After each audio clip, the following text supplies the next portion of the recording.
मैं आपको बताना चाहता हूं कि ये लिखित वचन अपने आप में कुछ नहीं है। जब तक ये वचन यहां पर लिखा हुआ है, ये अपने आप में कुछ नहीं है। चाहे आप इसे अपने तकिए के नीचे रख के सो, चाहे आप इसे अपने हृदय से लगा के सो, ये अपने आप में कुछ नहीं कर सकता क्योंकि ये लिखा हुआ है। लेकिन जब आप इस लिखित वचन को अपना लेते हैं, इसे बोलने लगते हैं, इसे अंगीकार करने लगते हैं, इस पर विश्वास करने लगते हैं, इस पर भरोसा करने लगते हैं, इसको सच मानकर इस वचन को आप जो है अपनी जिंदगी के लिए अप्लाई करने लगते हैं, ये वचन जीवंत हो जाता है, ये वचन अंकुरित होने लगता है, ये वचन काम करने लगता है, ये वचन आपकी जिंदगी में बड़े बड़े चिन्ह और चमत्कार प्रकट करने लगता है। जिस तरह से एक छोटा सा बीज भूमि पर गिर जाता है, उससे थोड़ी सी मिट्टी मिलती है और वो अंकुरित हो जाता है, फल ले आता है, उसी तरह से वचन भी है। वचन एक बीज के समान है। जब तक ये वचन यहां पर लिखा हुआ है, ये वचन अपने आप में कुछ नहीं कर सकता। लेकिन जैसे ही हम इस वचन को अपना कर बोलने लगते हैं, इसके पीछे छिपा हुआ जीवन और आत्मा प्रकट हो जाती है और यह हमारे जीवन में काम करने लगता है। क्यों? क्योंकि ये वचन जिंदा है। तो आज हम मनन करेंगे कि परमेश्वर पिता अपने वचन को पूरा करने का ध्यान रखता है। वो अपने एक एक प्रतिज्ञा को, एक एक वचन को, एक एक वाणी को जो उसने कहा है पूरा करता है। और वो तब ऐसा करता है जब हम उस वचन को अंगीकार करते हैं और उस वचन को जो है बोलने लगते हैं, तो यहोवा परमेश्वर उस वचन को पूरा करने का ध्यान रखता है। आज का प्रवचन मैं आपको एक गवाही के साथ एक घटना बताकर शुरू करना चाहूंगा। कई वर्ष पहले मैं एक प्रार्थना सभा चला रहा था। उस प्रार्थना सभा में एक भाई अपनी पत्नी को लेकर आए। उनके साथ ऐसा कुछ हुआ था कि उसकी पत्नी ने अभी बच्चे को जन्म दिया था। जैसे ही बच्चे को जन्म दिया, डॉक्टर लोगों ने बोला कि बच्चा तो सेफ है, लेकिन माँ की कंडीशन बहुत खराब है, हम इसे बचा नहीं पाएंगे और हो सकता है कि कुछ ही घंटे में ये माँ जिंदा ना रहे, मर जाए। आप सोचिए जरा, अभी अभी बच्चे को जन्म दिया और जैसे ही बच्चे का जन्म होता है, खुशियां मनाई जाती हैं, परिवार खुश होता है, पति खुश होता है। लेकिन इनको एक बैड न्यूज दी गई। वो क्या था कि बच्चा तो सेफ है, बच्चा बच गया, लेकिन मां बच नहीं सकती है, मां का देहांत हो जाएगा कुछ ही समय में। परिवार दुखी हो गया। डॉक्टर लोगों ने बोला कि आप इसे घर ले जाओ, हम कुछ नहीं कर सकते हैं, जैसा कि डॉक्टर लोग बोलते हैं, आई एम सॉरी। तो ये भाई बड़ा दुखी हुआ, लेकिन इसने एक अच्छा काम किया। अच्छा काम यह था कि ये अपने घर ले जाने के बजाय उस जगह पर ले आया जहां पर हम प्रार्थना कंडक्ट कर रहे थे। जब ये भाई उस बहन को लेकर आया, मैंने स्वयं अपनी आंखों से देखा। वो अपनी ऐसे करके बाहों में भरकर, बाहों में उठाकर उस बहन को लेकर आया था, क्योंकि बहन की हालत बहुत गंभीर थी, क्रिटिकल कंडीशन। ऐसा लगता था कि कुछ ही समय में मर जाएगी। होंठ सूख गए थे, शरीर में जान नहीं थी, बेहोश जैसी थी। उसने लाकर उस प्रार्थना में उस बहन को रखा और उस समय मैं आराधना चला रहा था और चलाते चलाते अचानक पवित्र आत्मा की प्रेरणा से मैंने कहा कि हम वचन दोहराएंगे, यीशु के घाव द्वारा हम भले चंगे हो गए। और मैंने जितने भी लोग थे उन सबों को मैंने कहा कि वचन दोहराइए। और हम लगातार इस एक वचन को बोलते जा रहे थे, यीशु के घाव द्वारा मैं भला चंगा हो गया हूं, यीशु के घाव द्वारा मैं भला चंगा हो गया हूं। और मैंने कहा कि जोर जोर से बोलो, अंगीकार करो। और वचन का सामर्थ्य वहां पर धीरे धीरे प्रकट होने लगा। जैसे ही वचन को दोहराया जा रहा था, बार बार बोला जा रहा था, इस बहन के कान में यह वचन पड़ा। और जैसे ही वचन को दोहराए जा रहे थे, अभिषेक उतर रहा था। और ये बहन के कान में जब वचन पड़ा, ये बहन उठकर खड़ी हो गई। जैसे ही खड़ी हो गई, लोगों ने देखा, लोग एकदम तालियां बजाने लगे। मैंने कहा क्या हो गया? तब मैंने देखा कि ये बहन खड़ी हो गई। इसके लिए प्रार्थना नहीं की गई, इसके लिए कोई जो है विनती नहीं की गई, इस पर हाथ नहीं रखा गया, इस पर तेल नहीं लगाया गया, या इसको घेर कर प्रार्थना नहीं की गई, उपवास नहीं रखा गया इसके लिए। लेकिन जैसे ही वचन को बोलना शुरू किया, वचन को दोहराना शुरू किया, मैंने अपनी आंखों से देखा ये बहन उठकर खड़ी हो गई और कहा, मेरा बच्चा कहाँ है। अपने बच्चे को अपने गोद में उठाती है। जब प्रार्थना खत्म हो गई, ये बहन चलने लगती है, कहती है मुझे भूख लगी है, खाने को दे दो। इसको खाना दिया जाता है और ये बहन वहां पर प्रभु की स्तुति करने लगती है, कहती है मैं ठीक हो गई, मैं चंगी हो गई, प्रभु ने मुझे बचा लिया। किसके सामर्थ्य से? वचन के सामर्थ्य से। वचन आज भी जिंदा है मेरे भाई मेरी बहन। मैं आपको ऐसी सैकड़ों गवाहियां बता सकता हूं जिनको मैंने अपनी आंखों से होते हुए देखा है। इस वचन के द्वारा लोगों को प्रभु ने कैसे छुआ है, किस तरह से उनको शिफा दी है, उनकी जिंदगी बदल गई है। जैसे कि उस बहन ने कुछ नहीं किया, वचन को सुना और वो बहन वचन के द्वारा ठीक हो गई। आप पढ़ेंगे अगर यिर्मयाह नबी की पुस्तक, उसके पहले अध्याय के 12वें वचन को, यिर्मयाह की पुस्तक उसके पहले अध्याय के 12वें वचन को अगर आप पढ़ें, वहां पर लिखा हुआ है, तब यहोवा ने मुझसे कहा। किससे कहा? उस समय यिर्मयाह से कहा, लेकिन आज वो यहोवा परमेश्वर हम सबों को क्या कह रहा है? तब यहोवा ने मुझसे कहा, तुझे ठीक दिखाई पड़ता है, क्योंकि मैं अपने वचन को पूरा करने के लिए जागृत हूं। हालेलुया। इंग्लिश में और अच्छा है, इंग्लिश में लिखा है, Then the Lord said to me, You have seen well, for I am ready to perform my word. क्या लिखा है? I am ready to perform my word. यानी मैं अपने वचन को लेकर कार्य करने के लिए, परफॉर्म करने के लिए, एक्शन लेने के लिए तैयार हूं। मैं अपनी वचन को पूरा करने के लिए तैयार हूं। लेकिन वो अपने वचन को पूरा कब करेगा? आपके और मेरे जीवन में वो वचन पूरा कब होगा? जब हम उस वचन को स्वीकार करते हैं, उस वचन पर विश्वास कर लेते हैं, ये मान लेते हैं कि ये वचन मेरे लिए है, ये मान लेते हैं कि ये वचन मेरे लिए है, मेरे को कहा गया है, तब आप देखेंगे कि ये वचन आपकी जिंदगी में पूरा हो जाएगा। अभी आज मुझे किसी ने गवाही लिखी, उन्होंने कहा कि भाई जब आप प्रार्थना कर रहे थे, सुबह की आराधना की बात कर रहा हूं, सुबह की आराधना में जब हम बीमारों के लिए प्रार्थना करते हैं, उस समय ये भाई इस वर्शिप को देख रहा था और जैसे ही मैंने बोला कि मैं नाम लेकर बोलता हूं, टीबी के रोगी, कैंसर के रोगी, दर्द के रोगी चंगे हो जाओ। शायद इस भाई के शरीर में कोई तकलीफ थी, दर्द था। जैसे मैंने कहा receive your healing right now in the name of Jesus, और इन्होंने रिसीव किया। भाई कहते हैं उसी क्षण मेरा दर्द चला गया। कारण यह है कि उन्होंने उस वचन को अपने लिए मान लिया। अक्सर हम चर्च में आते हैं, वचन सुनते हैं, बहुत सुना है, आज बचपन से लेकर सुनते आ रहे हैं, लेकिन हम उस वचन को पर्सनली स्वीकार करने में बहुत पीछे हैं। हम सोचते हैं अच्छा है सरमन, पास्टर का काम है, पास्टर तो वचन सुनाएगा ही, अच्छा सरमन बोला, जिस दिन अच्छा लगा बोल दिया पास्टर को, पास्टर सरमन बहुत अच्छा था।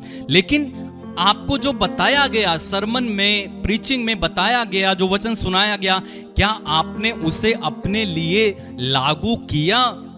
क्या आपने उसे अपने लिए अपनाया? यही तो गड़बड़ है विश्वासियों में। जब तक आप अपने वचन को अपनाएंगे नहीं, जो वचन सुनाया गया है, जो वचन यहां पर लिखा गया है, तो यहोवा परमेश्वर अपने वचन को पूरा करेगा कैसे? जब आप उसे याद दिलाएंगे, देख प्रभु तूने अपने वचन में ये कहा है, प्रभु कहेगा हाँ मैंने कहा है और मैं इसे पूरा करूंगा। उदाहरण के लिए जब हम किसी से मिलते हैं और वो हमसे कुछ वादा कर देता है, कुछ बोल देता है, कुछ वचन देता है कि हाँ मैं तेरे लिए ये करूंगा या मैं तुझे ये दूंगा, और वो नहीं करता है, तो अब हम उससे क्या कहते हैं? तूने कहा था ना कि तू ऐसा करेगा, देख तूने उस दिन मुझसे ये कहा था कि तू मुझे ये चीज देगा या मेरे साथ चलेगा, तू अपने वचन से मुकर गया। इंसान मुकर सकता है और हम इंसान को याद भी दिलाते हैं, देख तूने ऐसा किया है। मेरे भाई मेरी बहन, जब हम प्रभु को याद दिलाएंगे कि देख प्रभु तेरे वचन में तूने ऐसा कहा है। प्रभु कहेगा यस, आमीन, और वो वचन आपकी जिंदगी में पूरा हो जाएगा। आप जानते हैं परमेश्वर अपने वचन का पक्का है और वो अपने वचन को अपने नाम से बढ़कर महत्वपूर्ण देता है, अपने नाम से बढ़कर अपने वचन को महत्व देता है। आप पढ़ेंगे अगर भजन संहिता उसके 138वें अध्याय के दूसरे वचन में, भजन संहिता उसके 138वें अध्याय के दूसरे वचन में, वहां पर लिखा है तूने अपने वचन को अपने महान नाम से अधिक महत्व दिया है। तो परमेश्वर अपने नाम से ज्यादा महत्व किसको देता है? अपने वचन को देता है। तो इसीलिए हमें क्या करना है? अपनी प्रार्थनाओं में वचन को जोड़ना सीखना होगा। कई लोग प्रार्थना करते हैं प्रभु ऐसा कर दे, प्रभु ऐसा कर दे, प्रभु ऐसा कर दे। मैं आपसे कहना चाहता हूं अपनी प्रार्थनाओं में वचन को जोड़िए। जब आप अपनी प्रार्थनाओं में इस वचन को जोड़ लेंगे, आपकी प्रार्थना पावरफुल हो जाएगी, आपकी प्रार्थना 100% सुनी जाएगी। क्यों? क्योंकि आप वचन से कह रहे हो प्रभु तूने ऐसा कहा है। उदाहरण के लिए यदि आप बीमार हैं, आप कहेंगे प्रभु तेरे वचन में लिखा हुआ है तेरे घाव द्वारा मैं भला चंगा हो गया हूं। प्रभु कहेगा हां ये सच है, मैंने कहा है, मेरे वचन में लिखा हुआ है, और उस वचन की शक्ति आपके जीवन में प्रकट हो जाएगी। प्रभु को करना पड़ेगा क्योंकि प्रभु सत्य प्रतिज्ञाश्वर है, वो अपनी वाणी से मुकर नहीं सकता है।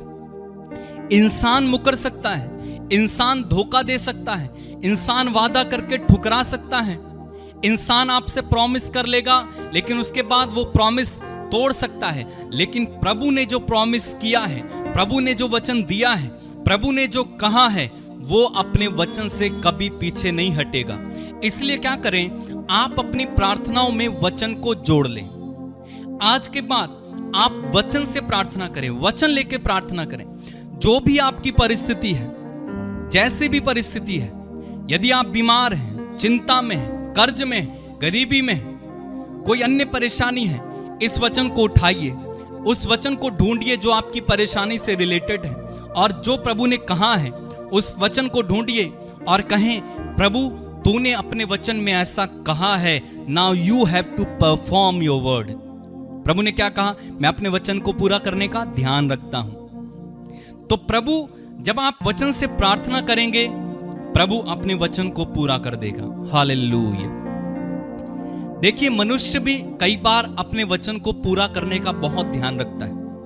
कई बार आपने किसी से सुना होगा, कहते हैं अरे यार मैंने जुबान दे दी है, अरे यार मैंने उसको कह दिया है, अब मैं मुकर नहीं सकता।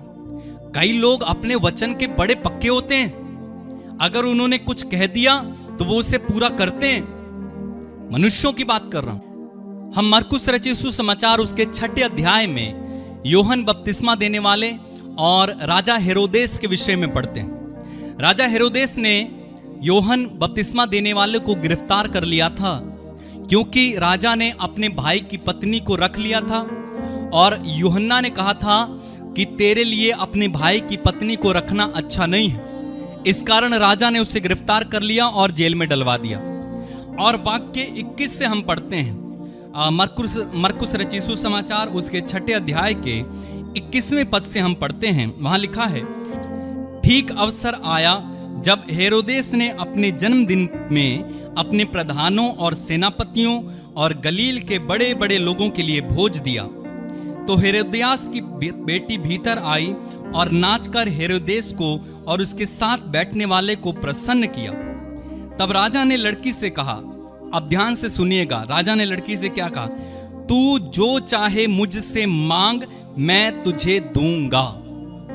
उस समय राजाओं का वचन ऐसा होता था कि जैसे खुदा की वाणी, जैसे खुदा ने स्वयं कह दिया। राजा अपने वचन से मुकर नहीं सकता था, राजा अपने वचन से टल नहीं सकता था। तो राजा ने इससे एक वचन कह रहा है। राजा क्या कह रहा है?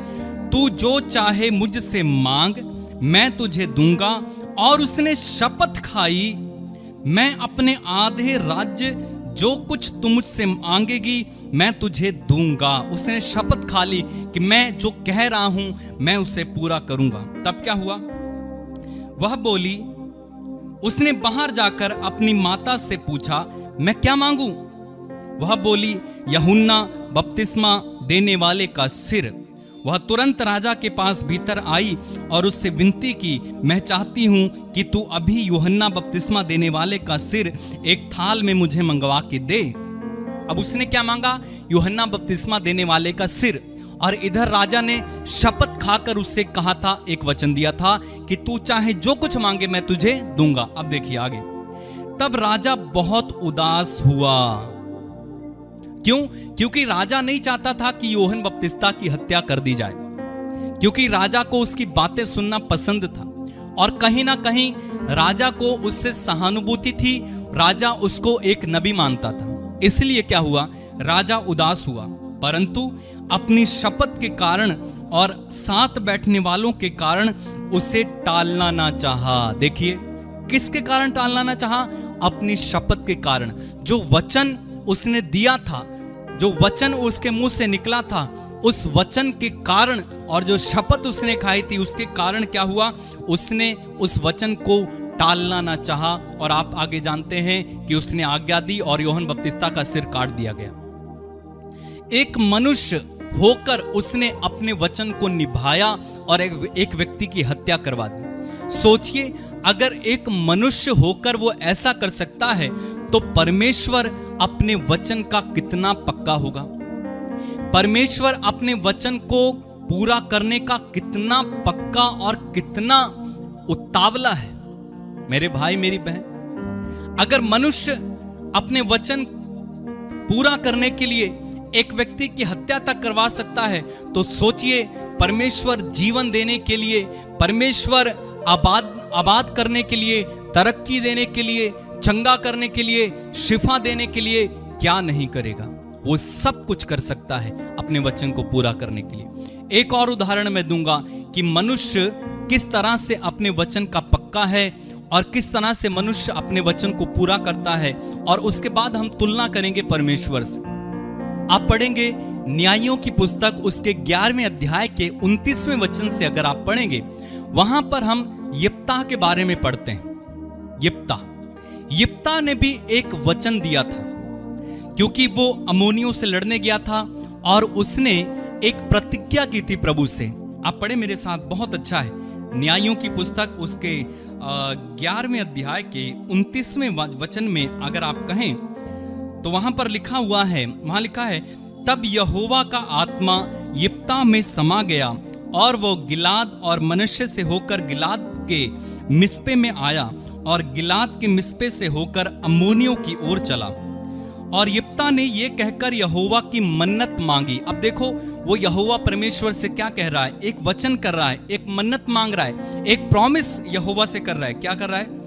यदि तू निस्संदेह अम्मोनियों को मेरे हाथ में कर दे तो मैं कुशल के साथ अम्मोनियों के पास से लौट आऊं, तब जो कोई मेरे भेंट के लिए मेरे घर के द्वार से निकले वह यहोवा का ठहरेगा और मैं उसे होम बलि करके चढ़ाऊंगा। यानी उसने कहा कि मैं अम्मोनियों से लड़ने के लिए जा रहा हूं और यदि तू अम्मोनियों को मेरे हाथ में दे देगा, यदि मैं उनसे जीत जाऊंगा और अपने साथियों के साथ कुशल मंगल भला चंगा अगर मैं लौट कर आऊंगा और मेरे घर के द्वार से जो भी मेरा स्वागत करने के लिए पहला शख्स निकलेगा उसको मैं तेरे लिए कुर्बान कर दूंगा, उसको मैं होम बलि के रूप में तुझे चढ़ा दूंगा। अब आगे देखिए, आगे कहता है, तब यिप्ताह अम्मोनियों से लड़ने को उनकी ओर गया और यहोवा ने उनको उनके हाथ में कर दिया और वह अरोर से लेकर मिन्नित तक जो 20 नगर हैं वरन अबलेक्रामीन तक जीतते जीतते उन्हें बहुत बड़ी मार से मारता गया और अम्मोनी इस्राएलियों से हार गए। तो उन्होंने अम्मोनियों को हरा दिया, प्रभु ने अम्मोनियों को यिप्ताह के हाथ में कर दिया। अब आगे देखिए, जब यिप्ताह मिस्पा को अपने घर आया तब उसकी बेटी डफ बजाती और नाचती हुई उससे भेंट के लिए निकल आई, वह उसकी इकलौती थी। यिप्ताह ने क्या प्रॉमिस किया था प्रभु से? जो कोई मेरे घर से स्वागत करने के लिए, अभिनंदन करने के लिए पहला शख्स निकलेगा उसको मैं क्या कर दूंगा? तेरे लिए होम बलि चढ़ा दूंगा। और कौन निकला? उसकी एक अपनी इकलौती बेटी उसके घर से पहला निकलती है। आगे लिखा है, उसको छोड़ उसके ना तो कोई बेटा था और ना कोई बेटी। उसको देखते ही उसने अपने कपड़े फाड़ कर कहा, हाय मेरी बेटी, तूने मेरी कमर तोड़ दी। क्यों? क्योंकि उसको मालूम था मैंने यहोवा को एक वचन दिया है। आगे, और तू भी मेरे कष्ट देने वालों में हो गई, क्योंकि मैंने यहोवा को वचन दिया है और उसे टाल नहीं सकता। मैंने क्या किया है? यहोवा को वचन दिया है और उसे क्या नहीं कर सकता? टाल नहीं सकता। और आगे हम पढ़ते हैं, उसने उस बेटी को जैसे उसने मन्नत मांगी थी कुर्बान किया। तो मनुष्य अगर अपने वचन का इतना पक्का हो सकता है, उसने अपने इकलौती बेटी को अपने वचन के कारण होम बलि के रूप में चढ़ा दिया। और इधर हम देखते हैं यूहन्ना बपतिस्मा देने वाले की हत्या करवा दी जाती है एक वचन के कारण। तो सोचिए, यहोवा परमेश्वर अपने वचन का कितना पक्का होगा, जो अपने वचन को अपने नाम से ज्यादा महत्व देता है, जिसने कहा कि मैं अपने वचन को पूरा करने का ध्यान रखता हूं। मेरे भाई मेरी बहन, इसलिए मैं आपसे कह रहा हूं, अपनी प्रार्थनाओं में जब आप प्रार्थना करते हैं, अपनी प्रार्थनाओं में वचन को ऐड कर लीजिए, वचन को जोड़ लीजिए। कई लोग की प्रार्थना खाली होती है, प्रभु ये दे दे, प्रभु ऐसा कर दे, प्रभु ऐसा कर दे, लेकिन कोई भी वचन लेके प्रार्थना नहीं करेंगे। जब आप वचन लेके प्रार्थना करेंगे, आपकी प्रार्थना दोगुनी शक्तिशाली हो जाती है और वो प्रार्थना का 100% रिजल्ट आता है। मैंने देखा अपनी जिंदगी में। आज से जब आप प्रार्थना करें तो आप जो हैं अपने संग इस वचन को ले लीजिए। एक वचन, दो वचन, तीन वचन, जो आपकी परिस्थिति है उस परिस्थिति में वचन जोड़ लीजिए और कहिए, प्रभु तूने अपने वचन में ऐसा कहा है और आप मेरे लिए करेंगे। फॉर एग्जाम्पल, नौजवान भाई बहन अपने भविष्य को लेकर बड़े चिंतित रहते हैं। उन्हें पता नहीं लगता क्या करना है, क्या नहीं करना। और अक्सर वे कहते हैं, प्रभु की क्या योजना है, मेरे भविष्य का क्या होगा, मैं क्या करूंगा, क्या मैं विदेश चला जाऊं या ये वाली जॉब करूं, क्या ये वाली लड़के से शादी कर लूं, ये वाली लड़की से शादी कर लूं, आखिर परमेश्वर मुझसे क्या चाहता है। कई लोग बड़ा परेशान रहते हैं। उनको क्या करना है? इस वचन को खोलना है। यिर्मयाह 29:11 क्या कहता है? प्रभु मैं तुम्हारे लिए अच्छी योजनाएं जानता हूं, तुम्हारे हित की योजनाएं, अहित के नहीं, तुम्हारे लिए आशामय भविष्य की योजनाएं। मेरे भाई मेरी बहन, जिस परमेश्वर ने आपको इस धरती पर आने दिया है, वो एक योजना के साथ आपको भेजा गया है और उसने आपके लिए योजना बनाई है। आप इस वचन को जब खोलेंगे तो परमेश्वर की सिद्ध इच्छा, परमेश्वर का क्या आपके लिए प्लान है, क्या आपके लिए योजना है, इस वचन में आपको मिल जाएगी। ये वचन आपको बता देगा कि परमेश्वर आपसे क्या चाहता है। सब कुछ इस वचन में लिखा हुआ है। सब कुछ, आपके जन्म से लेकर बुढ़ापे तक आपको क्या करना है, परमेश्वर आपसे क्या चाहता है, आप क्या करेंगे, आपको कौन सा काम करना है, सब इस वचन में लिखा हुआ है। आपको क्या करना है? इस वचन को पढ़कर इस वचन के अकॉर्डिंगली प्रार्थना करनी, इस वचन को अपनी प्रार्थनाओं में शामिल कर लेना है और आप अपने जीवन में चमत्कार पे चमत्कार देखेंगे। क्यों? क्योंकि ये वचन पूरा होता है। परमेश्वर ने इब्राहिम और सारा के लिए अपने वचन को पूरा किया। परमेश्वर ने इब्राहिम से क्या प्रतिज्ञा की थी? उसने ये प्रतिज्ञा की थी कि मैं तुझे एक पुत्र दूंगा और तेरे वंशज असंख्य होंगे, रेत के कणों के समान होंगे तेरे वंशज। और इब्राहिम 75 साल का था जब उससे प्रतिज्ञा की गई। उसको इंतजार करते करते करते करते वो बूढ़ा हो गया, 100 साल का हो गया। और तब परमेश्वर उससे मिलने आता है और कहता है, अगले वर्ष तुझे पुत्र होगा। यह सुनकर सारा जो तंबू में थी हंस पड़ती है। तो परमेश्वर कहते हैं, सारा क्यों हंसी? क्या परमेश्वर के लिए कोई बात कठिन है? और कहते हैं, जब मैं अगले वर्ष आऊंगा तेरे यहां एक पुत्र होगा। और आप पढ़ेंगे उत्पत्ति की किताब उसके 21वें अध्याय के पहले वचन में, उत्पत्ति की किताब उसके 21वें अध्याय के पहले वचन में बाइबल कहती है, यहोवा ने जैसा कहा था वैसा ही सारा की सुधि लेकर उसके साथ अपने वचन के अनुसार किया। सारा प्रभु की बात सुनकर हंस पड़ी थी। जब प्रभु ने कहा था कि अगले वर्ष में आऊंगा और तेरे यहां पुत्र होगा, सारा बूढ़ी थी, 90 वर्ष की हो गई थी। सारा ने सोचा होगा, भाई मेरा शरीर कैसा है, मुझ में बल नहीं है, मेरे पति में बल नहीं है, अब कुछ हो नहीं सकता है। यह सुनकर सारा हंस पड़ी, और अगर हम भी होते तो हम भी हंस पड़ते, क्योंकि ऐसा असंभव है। लेकिन परमेश्वर ने क्या वचन दिया था कि अगले वर्ष तेरे पुत्र होगा। और क्या लिखा हुआ है, यहोवा ने जैसा कहा था वैसा ही सारा की सुधि लेकर उसके साथ अपने वचन के अनुसार किया। परमेश्वर आपके साथ और मेरे साथ भी अपने वचन के अनुसार करेगा।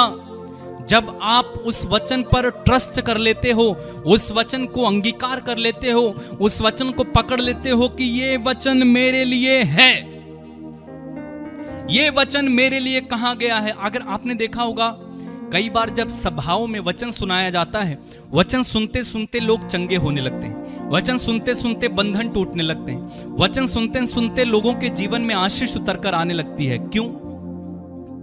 क्यों ऐसा होता है? क्योंकि वे रिसीव करते हैं। वे जो हैं जान लेते हैं कि ये वचन मेरे लिए आ रहा है, वे उस वचन को मान लेते हैं, आमीन कहते हैं, प्रेज द लॉर्ड कहते हैं। जैसे ही वो वचन को पकड़ लेते हैं, वचन उनकी जिंदगी में काम करना शुरू कर देते हैं, और वचन सुनते सुनते कई लोग चंगे हो जाते हैं। हालेलुया। इसलिए यहोवा अपने वचन को पूरा करने का ध्यान रखता है। तो हमें क्या करना है? हमें परमेश्वर को उसकी प्रतिज्ञाओं के विषय में याद दिलाते रहना है। जो परमेश्वर ने इस वचन में कहा है, हमें उसको याद दिलाते रहना। देख परमेश्वर, तूने ऐसा कहा है, प्रभु तूने ऐसा कहा है, प्रभु तूने ये भी कहा है, प्रभु तूने अपने वचन में कहा है। और जब हम परमेश्वर को उसका वचन याद दिला के प्रार्थना करते हैं, परमेश्वर आपकी जिंदगी में जरूर काम करता है। आप पढ़ेंगे अगर उत्पत्ति की किताब उसके 32वें अध्याय के 9वें वचन में, उत्पत्ति की किताब उसके 32वें अध्याय, आज मैं काफी वचन आपको बताऊंगा, आप बाइबल लेके बैठिएगा। उत्पत्ति की किताब उसका 32वां अध्याय उसका 9वां वचन, वहां पर हम देखते हैं कि याकूब जो है वो परमेश्वर को उसका वचन याद दिला रहा था। क्योंकि जब याकूब अपने मामा के घर से अपनी पत्नियों और अपनी धन संपत्ति लेकर निकला, तो एसाव को यह पता चला, और एसाव उससे क्या हुआ, एसाव पहले से उससे गुस्सा था, और याकूब ने सोचा कि एसाव आ रहा है अपने आदमियों को लेकर। उसको पता चला था कि एसाव क्या कर रहा है, अपने आदमियों को लेकर आ रहा है, एक सेना को लेकर आ रहा है। तो याकूब क्या हुआ, डर गया। जब याकूब डरा तो वो सीधा परमेश्वर के पास गया और कहने लगा, आप पढ़े 32वें अध्याय के 9वें वचन में, वहां लिखा हुआ है, फिर याकूब ने कहा, हे यहोवा, हे मेरे दादा अब्राहम के परमेश्वर, मेरे पिता इसहाक के परमेश्वर, तूने तो मुझसे कहा था। क्या कहता है? तूने तो मुझसे कहा था। याकूब क्या कर रहा है? याकूब अपनी प्रार्थना में परमेश्वर को उसका वचन याद दिला रहा है। जो परमेश्वर ने कहा था याकूब से, वो वचन परमेश्वर को अपनी प्रार्थना में याद दिला रहा है। क्या कह रहा है? तूने तो कहा था कि अपने देश और अपनी जन्मभूमि लौट जा और मैं तेरी भलाई करूंगा। क्या कहा था परमेश्वर ने उससे? कि अपनी जन्मभूमि लौट जा, मैं तेरी भलाई करूंगा। याकूब याद दिला रहा है आगे, तूने जो जो काम अपनी करुणा और सच्चाई से अपने दास के साथ किए हैं, कि मैं जो अपनी छड़ी ही लेकर इस यरदन नदी के पार उतर आया, और अब मेरे 2 दल हो गए हैं, तेरे ऐसे कामों में से मैं एक भी योग्य तो नहीं हूं। मेरी विनती सुनकर मुझे मेरे भाई एसाव से बचा, मैं तो उससे डरता हूं, कहीं ऐसा ना हो कि वह आकर मुझे और मां समेत लड़कों को भी मार डाले। अब ये क्या कह रहा है? याकूब को प्रार्थना ये करनी थी कि मेरे भाई एसाव से मुझे बचा ले, क्योंकि मुझे उससे डर लगता है, कहीं ऐसा ना हो कि एसाव आए और मुझे और मेरी पत्नियों को और मेरे बेटों को मार डाले। याकूब डर गया था। तो याकूब को यह प्रार्थना करनी थी, लेकिन उसने सबसे पहले क्या किया? उसने सबसे पहले परमेश्वर को वो याद दिलाया जो परमेश्वर ने उससे कहा था। उसने कहा था, देख परमेश्वर, तूने कहा था कि तू अपनी जन्मभूमि लौट जा, वहां पर मैं तेरी भलाई करूंगा, लेकिन एसाव आ रहा है, हो सकता है कि ये मुझे मार दे, मुझे इससे बचा। मेरे भाई मेरी बहन, इस तरह से हमें प्रार्थना करनी है। सबसे पहले जब आप प्रार्थना के लिए बैठो, परमेश्वर को उसका वचन याद दिलाओ। परमेश्वर से कहो, परमेश्वर तूने ये कहा है, तूने ये कहा है, तेरे वचन में ऐसा लिखा हुआ है। तब प्रार्थना करो। ये वचन वाद विवाद करने के लिए नहीं है, डिबेट करने के लिए नहीं है। इस वचन पर डिग्रियां हासिल करने के लिए यह वचन नहीं बनाया गया। इस वचन को अपनी जिंदगी में लागू करने के लिए वचन बनाया गया। कई लोग इस वचन को लेकर वाद विवाद करते रहते हैं, डिबेट करते रहते हैं, पीएचडी करते हैं, याद करके दूसरों को बोलते हैं। 10 वचन याद कर लिए, 20 वचन याद कर लिए, 50 वचन याद कर लिए, दूसरों को सुनाएगा, ऐसा लिखा है, ऐसा लिखा है, ऐसा लिखा।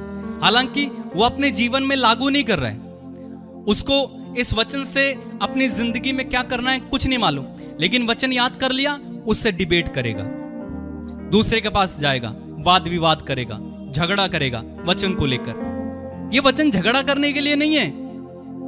यह वचन आपकी वाद विवाद की या डिबेट की पुस्तक नहीं है। यह परमेश्वर का वचन।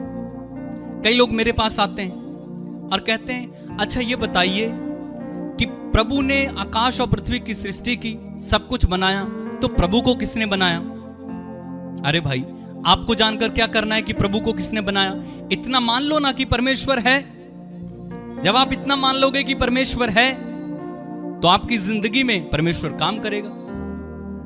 कई लोग मेरे पास आते हैं और कहते हैं, अच्छा ये बताइए कि आदम हेवा को परमेश्वर ने बनाया, आदम हेवा एक साथ हुए और उसके पुत्र हो गए, लेकिन उसके पुत्रों ने शादी किससे की? क्या अपनी बहनों से ही शादी कर ली? भाई, तुझे जानकर क्या करना है कि आदम हेवा के पुत्रों ने किससे शादी की? क्या इससे आपकी मुक्ति होगी, या इससे आपको आध्यात्मिक लाभ होगा, या इससे आपकी उन्नति हो जाएगी, या इससे आप प्रभु में और बढ़ जाओगे? कि आपको क्या करना है ये जानकर कि आदम हेवा के बच्चों ने किससे शादी की होगी? कई लोग इस वचन को लेकर बहुत वाद विवाद करते हैं, फालतू के प्रश्न पूछते रहते हैं, जिनका कोई भी उनकी मुक्ति से, कोई भी आत्मिक उन्नति से, विश्वास से, प्रार्थना से कोई संबंध नहीं है। लेकिन वो आकर पूछेंगे, ऐसा क्यों हुआ, ऐसा क्यों हुआ, ऐसा क्यों हुआ? कई लोग अपने मतलब का वचन उनको याद होता है, सिर्फ अपने मतलब के लिए इस वचन को, एक वचन को पकड़ लेंगे। उदाहरण के लिए जो बेवड़े होते हैं, पियक्कड़, उनको पूरी बाइबल में सिर्फ एक ही वचन याद है, और वो है यूहन्ना का सुसमाचार अध्याय 2। उसमें काना का विवाह जो भोज है, वहां पर यीशु ने पानी को अंगूरी बना दिया। सारे बेवड़ों को, जितने भी विश्वासी बेवड़े हैं, पीते हैं और शराब पीने के लिए उनको बहाना चाहिए, उनको पूरी बाइबल में कुछ भी याद नहीं होगा परमेश्वर ने क्या कहा है, परमेश्वर के वचन में क्या लिखा है, लेकिन उनको ये वचन बहुत अच्छे से याद रहता है कि प्रभु ने अंगूरी बनाई, इसलिए हम पिएंगे। प्रभु ने शराब बनाई, हमने पी, इसमें क्या बुराई? अगर उनसे कुछ बोलो कि भाई परमेश्वर शराब पीने के लिए मना करता है, प्रभु ने बनाई, तुरंत बोलेंगे। और कोई वचन याद है?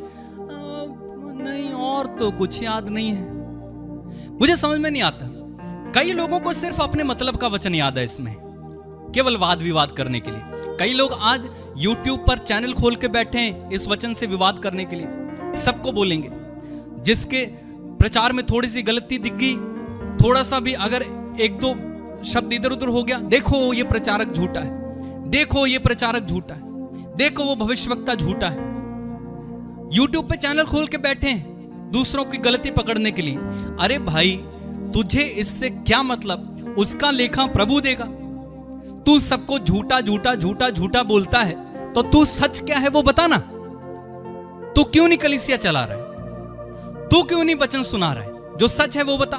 केवल दूसरों की बुराई करने के लिए ये प्रचारक झूठा है, ये प्रभु का दास झूठा है, ये भविष्यवक्ता झूठा है, वो नबी झूठा है, केवल ये करने के लिए आपको प्रभु ने चुना है क्या?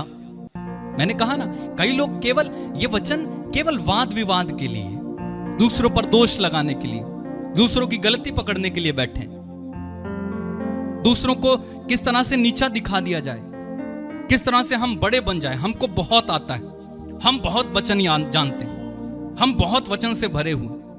लेकिन उससे कोई फायदा नहीं होगा, क्योंकि आप वचन को अपनी जिंदगी में लागू नहीं कर रहे हैं। सबको झूठा बताने के लिए, सबको नीचा बताने के लिए, ये झूठा, वो झूठा, ये नीचा, इसने ऐसा कहा, इसने ऐसा कहा, वचन में ऐसा लिखा। अरे भाई, इस वचन को अपनी जिंदगी में उतार, तब ही तुझे फायदा मिलेगा। अगर आप पढ़ेंगे दूसरा तिमोथी उसके दूसरे अध्याय के 23वें वचन को, 2 तिमोथियस उसके दूसरे अध्याय के 23वें पद को आइए हम पढ़ते हैं। बहुत अच्छा वचन पौलुस तिमोथियुस को लिख रहा है इस बारे में कि वचन को वाद विवाद के विषय में मत ले, वचन पर वाद विवाद मत कर।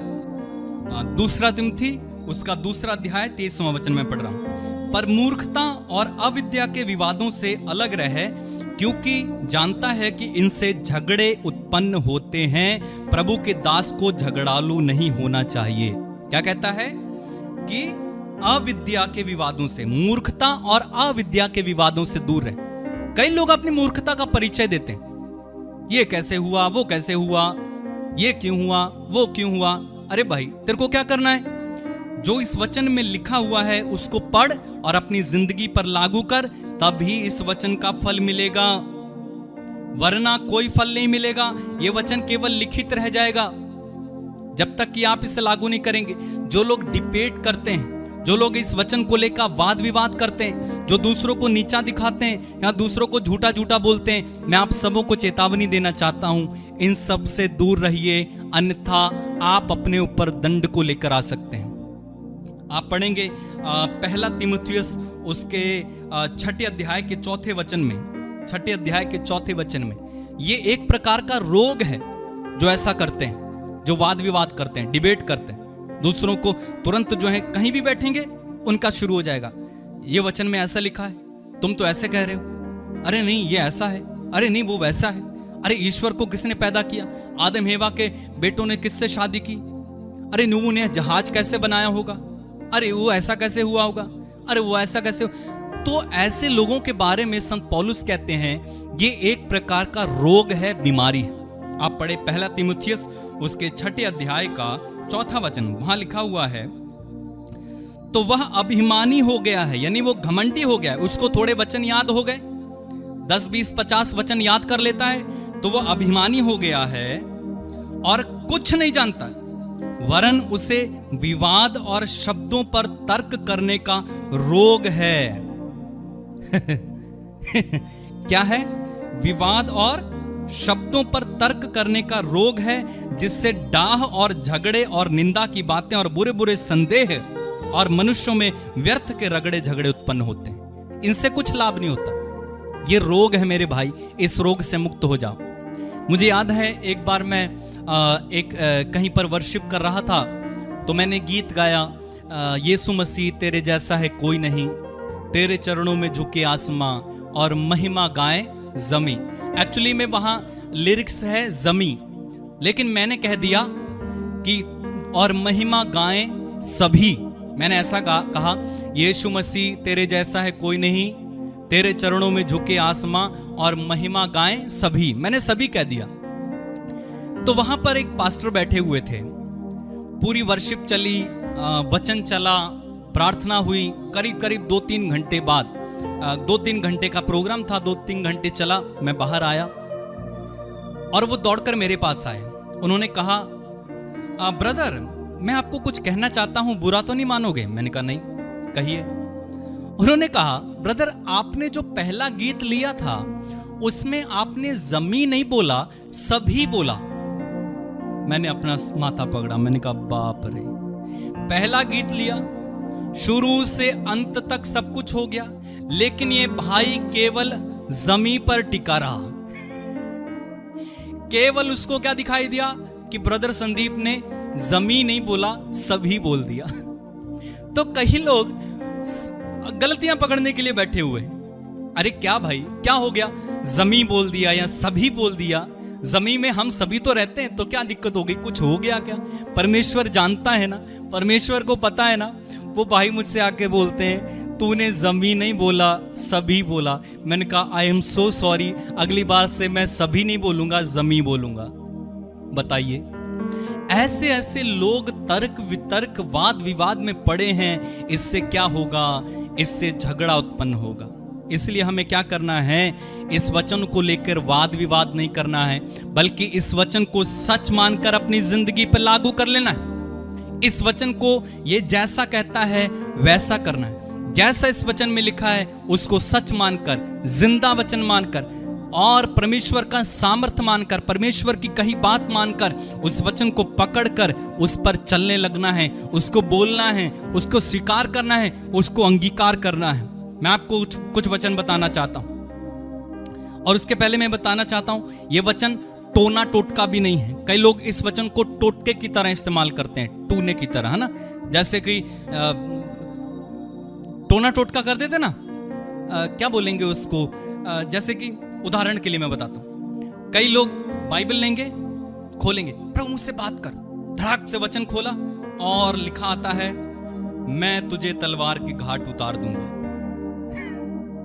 और ये देख के वे डर जाते हैं, कहीं नहीं नहीं नहीं ये वचन मेरे लिए थोड़ी है। फिर आंखें बंद करेंगे, फिर खोलेंगे और वहां पर लिखा आता है युद्ध के लिए तैयार हो जा। अरे बाप रे, ये मेरे लिए नहीं है। फिर बंद करेंगे, फिर खोलेंगे और वहां पर लिखा आता है कि तूने जो गड्ढा खोदा है उस गड्ढे में तू स्वयं गिरेगा। मुझे हंसी भी आती। तो कई लोग इस वचन को टोटके की तरह, जादू टोने की तरह इस्तेमाल करते हैं कि परमेश्वर खोला, जो वचन मिला मेरे लिए नहीं है, मेरे लिए नहीं, लेकिन कोई अच्छा वचन आ जाएगा तो मेरे लिए है। मेरे भाई मेरी बहन, ऐसा नहीं पढ़ना है, ऐसे नहीं बाइबल खोलनी है। बाइबल को खोलें, इस बाइबल से प्यार करें, इस बाइबल को अपने हृदय से लगाएं और परमेश्वर का वचन समझकर एक एक वचन को पढ़ें। कई लोग ऐसे पढ़ते हैं, कई लोग का क्या है, आज मुझे 5 चैप्टर पूरे पढ़ने, 10 चैप्टर पूरे पढ़ने, आज मुझे यीशु समाचार खत्म करना है। हो सकता है परमेश्वर आपसे दूसरे तीसरे अध्याय में बातें करने लगे, तब आप क्या करोगे? नहीं नहीं, परमेश्वर आप मुझसे बाद में बात करना, पहले मुझे खत्म करने दो। नहीं, इस वचन को पढ़े और जहां परमेश्वर आपसे बात करने लग जाए रुक जाओ, उस पर मनन करो, उसको दिन रात बोलो, उस वचन को पकड़ लो अपनी जिंदगी के लिए, और वो एक वचन आपकी जिंदगी बदल सकता है। हजारों वचन नहीं चाहिए, लाखों वचन नहीं चाहिए, परमेश्वर का कहा हुआ एक वचन आपकी जिंदगी को पलटने के लिए काफी है। परमेश्वर का बोला हुआ एक वचन, एक शब्द आपकी जिंदगी में चमत्कार करने के लिए काफी है, आपकी जिंदगी को ऊंचा उठाने के लिए काफी है। एक वचन। कई लोग बड़बड़ बड़बड़ बड़बड़ बड़बड़ बड़बड़ पढ़ते और उन्हें कुछ समझ में नहीं आता, मनन नहीं करते, याद नहीं करते, बोलते नहीं है, बस एक धार्मिक पुस्तक की तरह पढ़ लेते हैं। ओ, ईसाई धर्म की पुस्तक क्या है? पवित्र बाइबल। इसलिए क्या करो, बाइबल पढ़ो, रोज पढ़ो, क्योंकि पास्टर कहता है सरमन में बाइबल पढ़ो, तो हमें पढ़नी है। इसलिए 5 चैप्टर खत्म करो और बंद करो और रख दो, इससे कोई फायदा नहीं होगा मेरे भाई मेरी बहन। अगर आप पढ़ेंगे भजन संहिता, मैं आपको कुछ वचन बताऊंगा, उसके बाद हम खत्म करते हैं। भजन संहिता उसके 89 अध्याय 89 और उसके वचन 34 में, 89 का 34 वहां पर लिखा हुआ है, मैं अपनी वाचा ना तोड़ूंगा और जो मेरे मुंह से निकल चुका है उसे ना बदलूंगा। क्या कहते प्रभु? मैं अपनी वाचा ना तोड़ूंगा और जो मेरे मुंह से निकल चुका है उसे ना बदलूंगा। परमेश्वर के मुख से निकला हुआ ये वचन है, और आज जब आप इस वचन को पढ़ते और बोलते हो, ये वचन बदलेगा नहीं, क्योंकि प्रभु ने कहा है मैं अपनी वाचा ना तोड़ूंगा, मैं अपने वचन को ना बदलूंगा। प्रभु यीशु ने कहा चाहे आकाश टल जाए, पृथ्वी टल जाए, लेकिन इस पुस्तक पर लिखी हुई एक भी मात्रा ना टलेगी। प्रभु अपने वचन का पक्का है। आप पढ़ेंगे अगर यशायाह नबी की पुस्तक उसके 40वें अध्याय के 8वें वचन में, यशायाह नबी की पुस्तक उसके 40वें अध्याय के 8वें वचन में अगर आप पढ़ें, वहां पर भी प्रभु एक सुंदर वचन कहता है। यशायाह नबी की पुस्तक 40 उसका 8वां वचन देखें।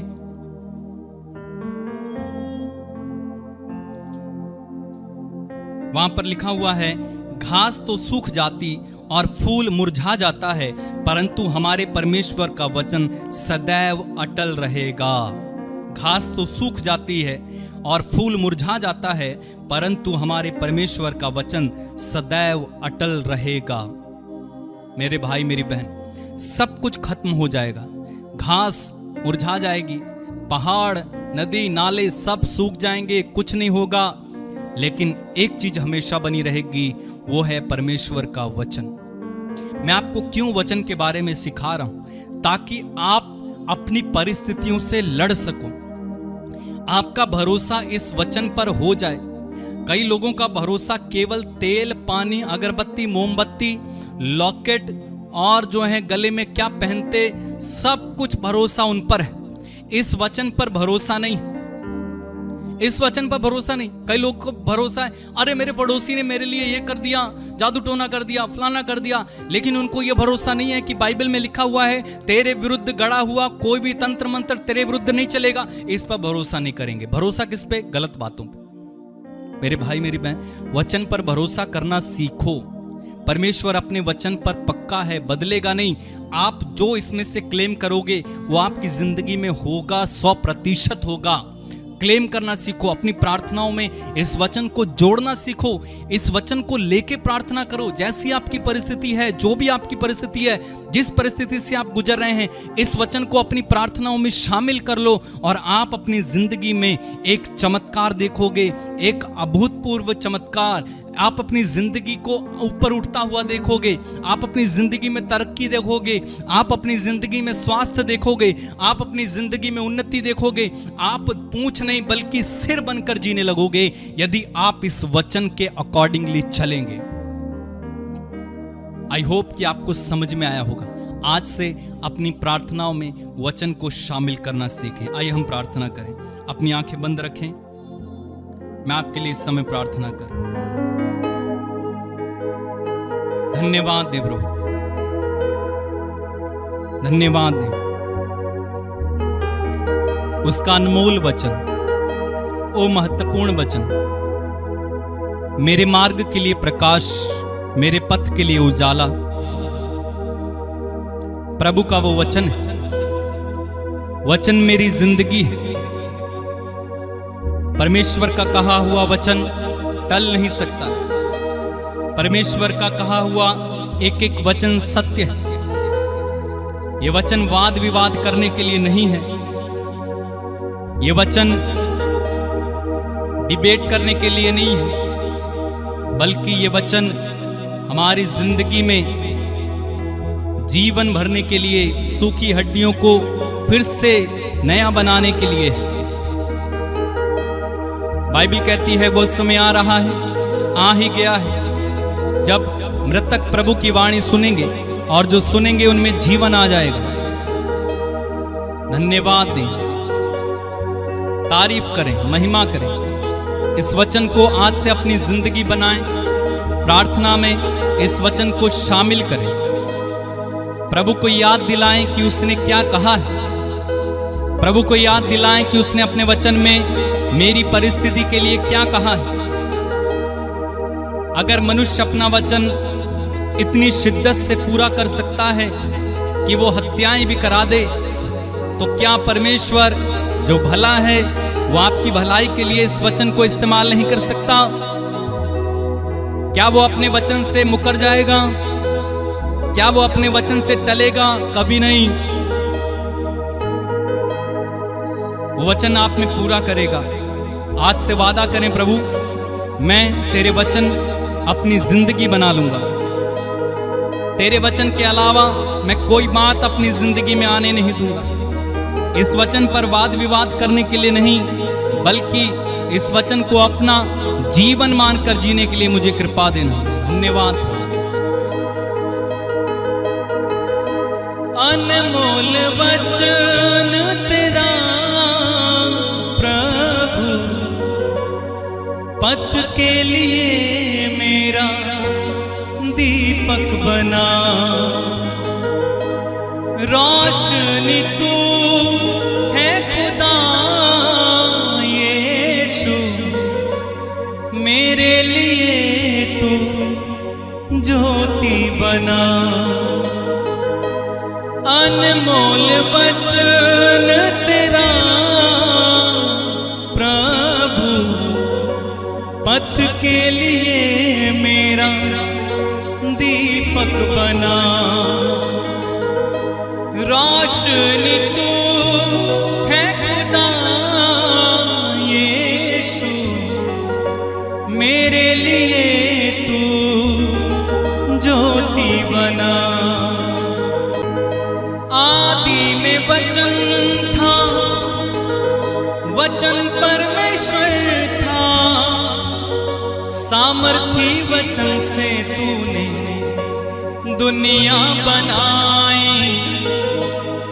आदि में वचन था, वचन परमेश्वर था, सामर्थी वचन से तूने दुनिया बनाई। मोहब्बत हुई तेरे नाम से, आराधना तेरी चरण में हो। मोहब्बत हुई कलाम से, आराधना तेरी चरण में। अनमोल वचन, अनमोल वचन तेरा यीशु, पथ के लिए मेरा ज्योति बना। रोशनी तू है खुदा यीशु, पथ के लिए मेरा दीपक बना। फिर से, अनमोल वचन तेरा प्रभु, पथ के लिए मेरा दीपक बना। रोशनी तू है खुदा यीशु, मेरे लिए तू ज्योति बना। अनमोल वचन तेरा, अनमोल वचन तेरा। यस लॉर्ड, तेरा वचन मेरे पांव के लिए उजाला है।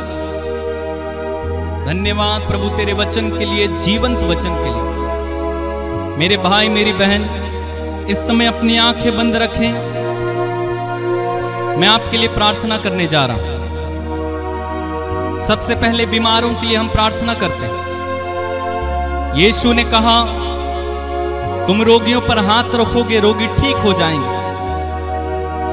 यीशु ने कहा, जो कोई मेरे पास आता है मैं उसे कभी नहीं ठुकराऊंगा। प्रभु मैं इस समय सारे रोगियों को तेरे पास लाता हूं, क्योंकि तेरे वचन में लिखा हुआ है, उनके घावों द्वारा हम भले चंगे हो गए। तेरे वचन में लिखा हुआ है, तू वो प्रभु है जो हमें स्वस्थ करता है, चंगा करता है। प्रभु इस समय जितने भी रोगी हैं, उन सबों को तेरे चरणों में इसी समय में रखता हूं, और इन सारे वचनों के सामर्थ्य से मैं घोषणा करता हूं इनके लिए चंगाई की। तेरे वचन के द्वारा हम भले चंगे हो गए। मेरे भाई मेरी बहन इस वचन को अपनाइए कि यीशु के घाव द्वारा हम भले चंगे हो गए। जो बीमार हैं इस वचन को बोलिए, यीशु के घाव द्वारा मैं भला चंगा हो गया हूँ। बार बार बोलिए, बार बार बोलिए, और आप इसी समय चंगे हो रहे हो। यीशु के सामर्थ्यवान नाम पर आप चंगे हो रहे हो इसी समय। टीबी, कैंसर, पीलिया, लकवा, एड्स, बवासीर, शरीर में किसी तरह की एलर्जी, गुप्त रोग, चर्म रोग, घाव, आंखों से पानी बहना, कानों से पीप बहना, लीवर में समस्या, फेफड़ों में समस्या, या प्रभु किसी तरह की इनमें से कोई भी लाइलाज रोगी है, यीशु के नाम पर, उन यीशु के घावों द्वारा जो हमारे लिए बहाए गए, इसी समय मैं क्लेम करता हूं, यीशु के नाम पर चंगे हो जाओ। Receive your healing right now. जिया राबा बाबा सेखिंदा राबा बाबा। मेरे भाई मेरी बहन अपनी चंगाई को इसी समय ग्रहण करें, ग्रहण करें, ग्रहण करें। Receive your healing right now in Jesus name. और कहें विश्वास कर कर कि यीशु के घावों द्वारा मैं भला चंगा हो गया। ओ राहांदा रखारिया ला बाबा सी प्राहांदा रख। सर्वाइकल के रोगी इसी समय चंगे हो जाओ। आपके परिवार में अगर बीमारी जाती नहीं, यीशु के नाम पर मैं इसी समय आपके परिवार को बीमारी से मुक्त करता हूं और बीमारी के बंधन को तोड़ता हूं। यीशु के नाम पर इसी समय रिसीव करो अपने परिवार में चंगाई को। जो लोग कर्ज में हैं, यीशु के नाम पर इसी समय वे कर्ज से मुक्त हो जाएं। वचन में लिखा हुआ है, प्रभु कहते हैं मैं तुम्हें गुप्त स्थानों में रखी हुई संपत्ति और अंधकार में छिपे हुए खजाने दूंगा। मेरे भाई मेरी बहन इस वचन पर क्लेम करें और कहें, प्रभु कहता है मैं तुम्हें गुप्त स्थानों में रखी हुई संपत्ति और अंधकार में छिपे हुए खजाने दूंगा। यशायाह नबी की पुस्तक में लिखा है। और वचन में लिखा हुआ है कि यहोवा मेरा चरवाहा है, मुझे किसी बात की घटी ना होगी, कमी ना हो। जो लोग गरीबी से गुजर रहे हैं, आर्थिक तंगी से गुजर रहे हैं, पैसा नहीं है, कर्ज में फंसे हुए हैं, इसी समय ये मान लो यहोवा मेरा चरवाहा है, मुझे किसी बात की कमी ना होगी। और कहो यीशु के नाम में मेरा सारा कर्ज जाता रहे, गरीबी जाती रहे। यीशु के नाम में इसी समय मैं समृद्धि देखता हूँ। यीशु के नाम में इसी समय गरीबी का बंधन मेरे जीवन से खुल जाए। मैं समृद्धि में चलूंगा क्योंकि यहोवा मेरा चरवाहा है, मुझे किसी बात की कमी ना होगी। शाखीरी अंदराबा जो निसंतान है, इस समय प्रार्थना करो प्रभु आपको एक संतान का वरदान दे। देखो वो बांझ सारा को, जो बांझ थी 90 साल की उम्र में उसने एक बेटे को दिया और उसने अपने वचन को पूरा किया। आप क्लेम करो इस समय और कहो, प्रभु तूने बांझ सारा की बांझपन को दूर किया, हन्ना की बांझपन को दूर किया।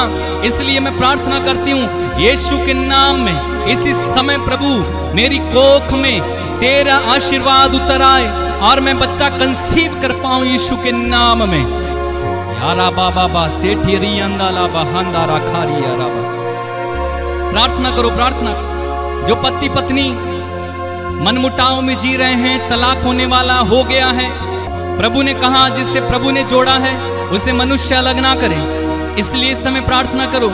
यदि आप एक साथ रहना चाहते हो, कहो प्रभु तेरे वचन में लिखा हुआ है जिससे प्रभु ने जोड़ा उसे मनुष्य अलग ना करे।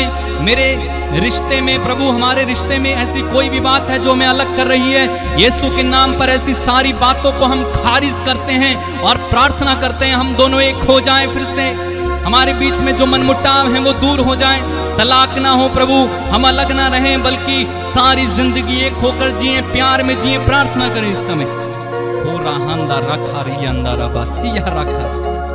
मेरे नौजवान भाई बहन जो मेरे साथ इस समय जुड़े हुए, यिर्मयाह 29:11 में वचन कहता है मैं तुम्हारे लिए निर्धारित अपनी योजनाएं जानता हूं, तुम्हारे अच्छे भविष्य की योजनाएं, तुम्हारे लिए आशामय भविष्य की योजनाएं मैं जानता हूं। कहो प्रभु मेरा भविष्य तेरे हाथ में, तू मेरे भविष्य के साथ खिलवाड़ नहीं करेगा, तू मेरा भविष्य बनाएगा। और इसलिए मैं इस वचन को क्लेम करता हूं क्योंकि तूने कहा मैं तुम्हारे लिए अच्छी योजनाएं जानता हूं। प्रभु इन योजनाओं को मेरी जिंदगी में पूरे होने देना। जो अच्छी योजनाएं मेरे लिए बनाई गई हैं वो योजनाएं मेरी जिंदगी में पूरे होने पाए यीशु के नाम में। धन्यवाद प्रभु, धन्यवाद प्रभु, धन्यवाद प्रभु, धन्यवाद प्रभु। इन्हीं को छू ले इसी समय, छू ले प्रभु, छू ले प्रभु। इनमें से तमाम जो लोग हैं प्रभु जो मुझे इस समय सुन रहे हैं, देख रहे हैं, जो प्रार्थना में जुड़े हुए हैं, इनमें से एक एक को पिता इसी समय छुएं, आप पवित्र आत्मा से भर दें, पवित्र आत्मा के वरदानों से भर दें। जितने लोगों ने मुझसे प्रार्थना मांगी है उन सबके लिए मैं प्रार्थना करता हूं यीशु के नाम में इसी समय इनके जीवन में चमत्कार होने पाए। इन्हें छुएं, इन्हें चंगा करें, इन्हें ब्लेस करें, इन्हें आशीर्वाद दें। हो रहा रखा रबारी अंदा। धन्यवाद प्रभु, धन्यवाद। तेरा वचन हमें सशक्त बनाए, तेरा वचन हमें जीवन दिलाए, तेरा वचन बंधन तोड़ दे, तेरा वचन प्रभु हमारी मुर्दा हड्डियों में जीवन ले आए। धन्यवाद प्रभु। मेरे भाई मेरी बहन प्रार्थना करें इस समय, जो आप प्रभु से कहना चाहते हैं कहो। जो आंसू बहाते हुए प्रभु के पास आते हैं, प्रभु उसे कभी नहीं ठुकराता। वो उन्हें अपनाता है। धन्यवाद धन्यवाद धन्यवाद धन्यवाद। आंसू बहाते हुए जो चले आते हैं कदमों में यीशु मसीह के, आंसू बहाते हुए जो चले आते हैं कदमों में यीशु मसीह के, नहीं ठुकराता है अपना बनाता है, नहीं ठुकराता है अपना बनाता है, सारे दुखों से उन्हें मुक्ति दिलाता है, सारे दुखों से उन्हें मुक्ति दिलाता है। आंसू बहाते हुए जो चले आते हैं कदमों में यीशु मसीह के। मेरे भाई मेरी बहन, वो अपनी प्रतिज्ञा का पक्का है। उसने कहा मैं तुम्हारी आंखों से सब आंसू पोंछ डालूंगा, मैं सब कुछ नया बना दूंगा। अगर आप इस समय आंसू बहा रहे हैं, दुखी हैं, परेशान हैं, प्रभु के हाथों में समर्पित कर दें और वो आपको इसी समय आपको छू लेगा। धन्यवाद प्रभु, धन्यवाद धन्यवाद प्रभु, धन्यवाद। तेरी आराधना, तेरी महिमा, हालेलुया। आंसू बहाते हुए जो चले आते हैं कदमों में यीशु मसीह के, आंसू बहाते हुए जो चले आते हैं कदमों में यीशु मसीह के, नहीं ठुकराता है अपना बनाता है, नहीं ठुकराता है अपना बनाता है, सारे दुखों से उन्हें मुक्ति दिलाता है, सारे दुखों से उन्हें मुक्ति दिलाता है। आंसू बहाते हुए जो चले आते हैं कदमों में यीशु मसीह के,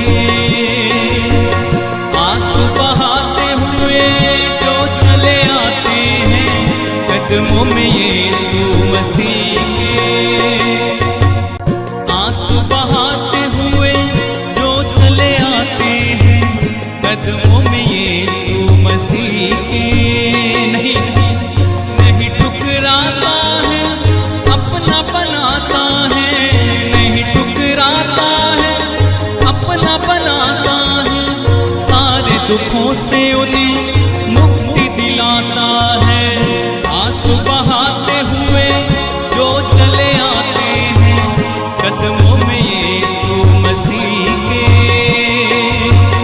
आंसू बहाते हुए जो चले आते हैं कदमों में यीशु मसीह के। बार बार गाएंगे। आंसू बहाते हुए जो चले आते हैं कदमों में यीशु मसीह के,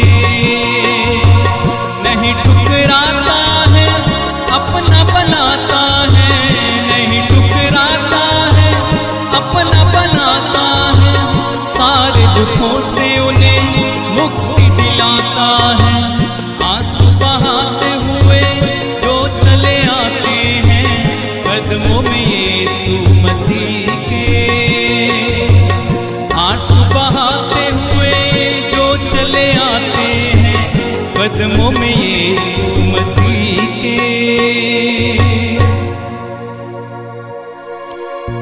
नहीं ठुकराता है अपना बनाता है, सारे दुखों से उन्हें मुक्ति दिलाता है। आमीन। ऐसा ही हो प्रभु, इन सब पर दया करना प्रभु, इनकी सुन लेना प्रभु, जो आपके चरणों में अपना निवेदन रख रहे हैं, इन पर दया करना प्रभु, इन्हें किसी बात की कमी घटी ना होने देना, ये जय में चले, ये तरक्की देखे, ये आत्मा में बढ़े प्रभु। इनमें से कोई भी बीमार ना हो, तेरा आशीर्वाद इनके साथ रहे, पवित्र आत्मा इनके साथ रहे, यीशु के नाम में ये सदैव आशीषित रहे प्रभु इन पर दया करना, ये वचन के प्रेमी बन जाएं, ये वचन के लवर बन जाएं, वचन इनकी जीभ में हो, वचन इनके हाथ में, वचन इनके हृदय में हो। प्रभु ये वचन को केवल वाद विवाद के लिए नहीं वरन अपनी जिंदगी के लिए अप्लाई कर सकें।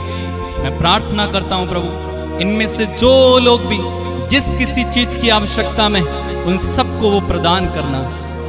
अब्बा हम सबों को तू प्यार करता है, हम पर दया करना, तेरा आशीर्वाद हमारे साथ है। यीशु के नाम में होकर हम मांगते हैं, आमीन। अपनी आंखें खोले मेरे भाई मेरी बहन, हमने आपके लिए प्रार्थना की, प्रभु ने आप सबों को आशीष दी है। आप जितने भी लोग मेरे साथ इस समय जुड़े थे, प्रभु आप सबों को बहुत बहुत आशीष दे। इस लिंक को दूसरों के साथ अवश्य शेयर करें। यदि आप आशीषित हुए, दूसरों को भी आशीषित होने का मौका दीजिए। अपने व्हाट्सएप ग्रुप में जिसको भी आप शेयर कर सकते हैं, बता सकते हैं, एटलीस्ट 10 या 15 लोगों को आप जरूर इस लिंक को शेयर करें। प्रभु आपको आशीष देगा। जो आप में से नए हैं वो इस चैनल को सब्सक्राइब करें और आप हमारे साथ जुड़ सकते हैं। परमेश्वर आपको आशीष देंगे। मैंने आप सबों के लिए प्रार्थना की है। प्रभु आप सबों को आशीष दे। God bless you. जय यीशु मसीह की।